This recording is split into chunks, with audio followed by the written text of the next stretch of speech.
இப்ப தென்னாடுடைய சிவனை போற்றி எந்நாட்டவருக்கும் இறைவா போற்றி அப்படிலாம் நம்ம பாடியிருக்கோம். 63 நாயன்மார்கள் இங்கே சிவனடியார்களாக இருந்து சிவனை பற்றி பாடி இருக்கிறாங்க.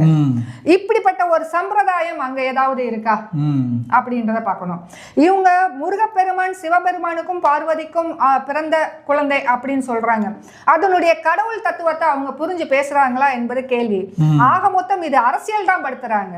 அப்புறம் இன்னொரு பாயிண்ட், திருமுருகாற்றுப்படை. திருமுருகாற்றுப்படை இங்கதான் எழுதப்பட்டது. ஆதி அந்த இலக்கியம் எல்லாமே படிக்காததுக்கு காரணம், அதாவது இந்த இவ்வளோ பெரிய பிரச்சனைகளை நம்மளுடைய அந்த கடவுள் உணரப்பட்ட இந்த இடத்தை, இந்த மொழியை, தமிழ் மொழி யாருக்கு உரிதானதுன்னா சிவபெருமானுக்கும் முருகப்பெருமானுக்கும் தான். இங்கேருந்து தான் உருவானது. சில பேர் சொல்றாங்க முருகப்பெருமான் முல்லை நில வாழ் கடவுள், அந்த காலத்துல அதுக்கு அரசனாக இருந்தாங்க, அங்கதான் வாழ்ந்தாங்கன்னு சொல்றாங்க.